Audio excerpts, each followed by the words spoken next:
Bom dia, minha meninada linda, o último dia de estudo da gente. E eu espero que em algum desses estudos Deus possa ter falado com você, tanto quanto Ele falou comigo. Possa ter te dado um abraço, você possa ter se sentido abraçada pelas verdades que vêm do céu.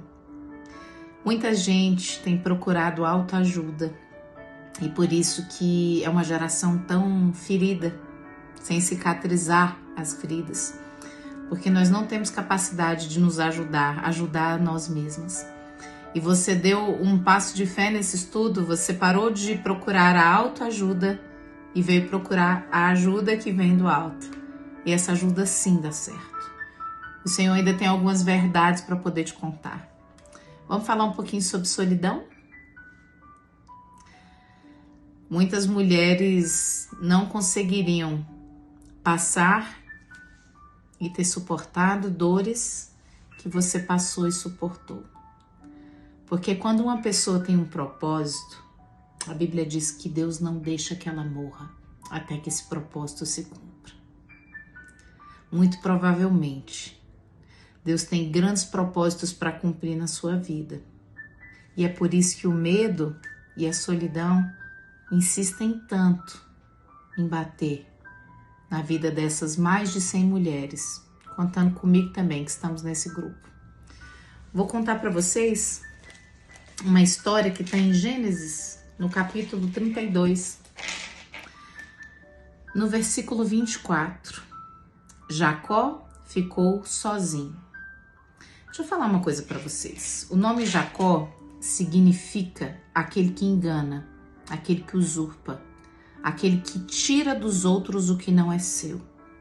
E toda a vida de Jacó, quando ele era chamado Jacó, Jacó, ele escutava o que as pessoas transferiam sobre a vida dele, o enganador, o usurpador, e ele acreditou nisso como verdade. Quem é o Jacó? É o enganador, é o que tira das pessoas. E aqui, Jacó ficou sozinho. Gente, Jacó estava prestes a viver um dos mais fantásticos milagres da Bíblia, que era o nascimento da nação do povo de Deus, que era Israel. E ele ficou sozinho. Engraçado que eu parei aqui e já li umas 3 vezes, que é para você entender que antes de grandes acontecimentos é natural que a gente fique só, que a gente seja abandonada pelas pessoas, que nos dê a impressão de que a gente está falando e Deus não está ouvindo, ou que Ele não está respondendo. E Deus faz isso, Ele nos prova dessa maneira nesses momentos, não para Ele conhecer a gente, as nossas ações e as nossas reações, Ele já conhece, mas para a gente nos conhecer, para a gente saber quem realmente a gente é. Jacó achava que ele tinha nascido para ser um enganador, para ser um usurpador. E de repente ele fica só. E ele enxerga um anjo. E ele pega esse anjo, ele luta com esse anjo, ele segura esse anjo, ele fala: eu não vou deixar você subir enquanto você não me abençoar. E ele luta com esse anjo, ele segura esse anjo: eu não vou deixar você subir enquanto você não me der uma bênção, eu não vou deixar. E aí o anjo se cansa, né, dessa inguiseira. Olha para ele e fala assim: qual é o teu nome, rapaz? Ele fala: meu nome é Jacó. Aí o anjo olha para ele e fala: não. A maneira com a qual você lutou pela sua bênção, seu nome não é Jacó. A partir de hoje, o seu nome será Israel, que significa príncipe de Deus. O que mudou Jacó da realidade em que ele viveu a vida inteira acreditando que era a realidade dele, que ele tinha nascido para aquilo, que ele ia ser confinado a viver aquilo, pela maneira com a qual ele lutou no momento em que ele estava sozinho, no momento de solidão, foi o que tirou ele aqui do enganador e colocou ele aqui no príncipe de Deus. E o Senhor nos ensina através disso aqui que a maneira com a qual a gente luta nos piores momentos da nossa vida, nos momentos em que a gente se encontra completamente sozinha, abandonada, desprezada, tantas vezes com a ingratidão derramada sobre a gente, ou a falta de consideração, Deus fala, a maneira com a qual você vai lutar nesse momento é o que vai definir quem você é e a bênção que você vai receber. E o nome de Jacó foi mudado de enganador para príncipe de Deus. E ele recebeu uma das maiores bênçãos de toda a Bíblia. Através dele foi gerada o povo de Deus, a nação de Israel. E dessa nação nasceu Jesus. Jesus, ele não é conhecido, gente, pela festa que fizeram quando ele chegou na cidade lá com as palmeiras e os burrinhos. Não, ele é conhecido pela maneira como ele lutou na hora das feridas. Ele é conhecido pelas feridas, a maneira com que ele se comportou diante dessas feridas. Tem mulher que a cura está disponível para ela aqui. Eu estou dando a cura disponível para ela. Mas ela está apegada a ressentir as coisas que fizeram com ela. Deus está ofertando cura, passar essa página, as coisas velhas ficarem para trás e coisas novas virem, mas ela sente que ela é mais forte se ela sentir novamente a dor que ela sentiu no passado, e aí vem o ressentimento. Muitas mulheres ressentidas não se permitem ser curadas, e a cura está disponível e ainda assim elas estão emocionalmente feridas e não desejam sarar, porque mulheres feridas atraem as moscas. Mulheres feridas atraem os olhares, atraem a solidariedade, atraem a misericórdia. Você precisa definir hoje como você vai lutar nesse momento difícil da sua vida, para Deus saber como Ele vai te reconhecer, como Ele vai te chamar de agora em diante. Você vai lutar pela sua bênção, você vai se fortalecer, ou você vai lutar para continuar ferida? Porque você se sente mais acolhida, ferida. Porque eu vou te falar, se você entra numa roda e você começa a falar das suas desgraças, as pessoas vão competir as desgraças. Ah, eu apanhei muito do meu pai. Vixe, eu apanhei e passei fome. E eu que apanhei, passei fome e passei frio. E você tem que ver que eu que apanhei, passei fome, passei frio, era doente. As pessoas competem quem é mais desgraçadas. E quando uma mulher que se permite ser curada entra numa roda em que as pessoas estão competindo feridas, que o pessoal fica, ô, tadinha, foi abusada. Ô, tadinha, o marido saiu de casa e deixou com as filhas. Ô, tadinha, ela se posiciona e fala assim, não, eu sou curada. Ela foca naquilo que ela tem, ela não foca naquilo que ela não tem. Ao invés dela atrair moscas, ela atrai multidões. Porque a ferida curada, ela traz uma autoridade sobre a pessoa. Eu tô longe de ser a melhor pregadora do mundo. Eu tô longe de ser a pregadora mais inteligente do mundo. Eu tô longe de ser a pregadora que mais sabe Bíblia do mundo. Mas quando você olha pra mim, você consegue enxergar cicatriz e não ferida. Você vê uma pessoa que foi muito ferida, mas que se decidiu ser curada. E isso gera autoridade. Eu tenho autoridade para falar de criação de filhos porque eu passo desafios na criação de filhos e eu venço.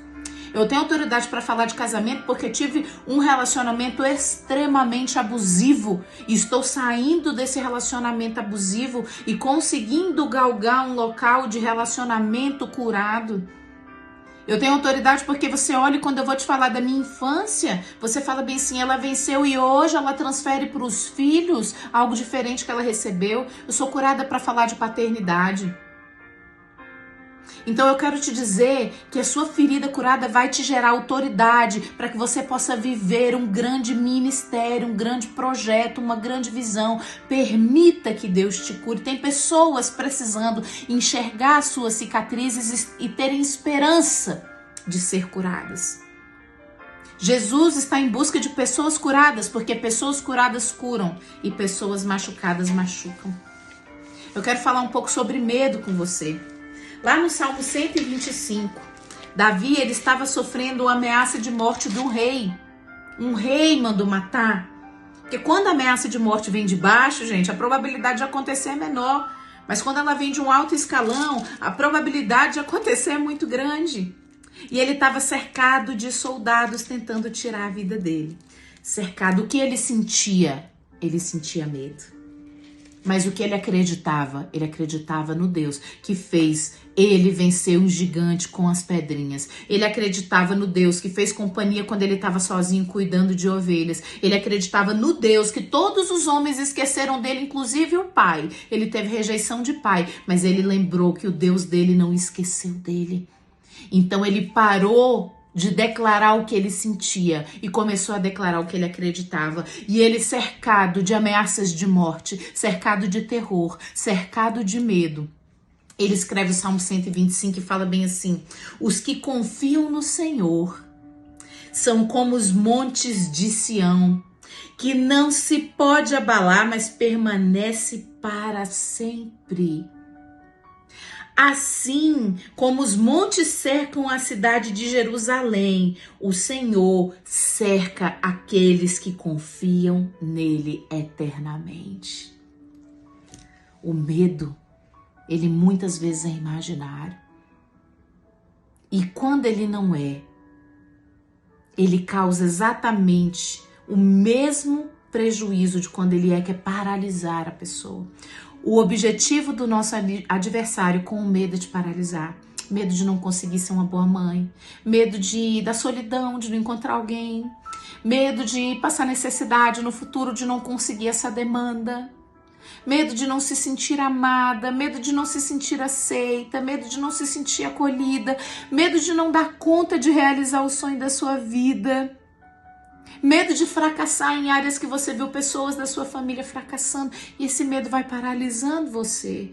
Porque o objetivo do inimigo é que você foque naquilo que você está vendo e pare de declarar aquilo que você acredita. Davi estava com muito medo. Ele estava cercado por todos os lados de morte, mas ele falou: existe um monte, que é o monte de Sião, que acontece guerra, acontece catástrofe, mas ele nunca se abala. Ele continua lá. Assim é o meu Deus.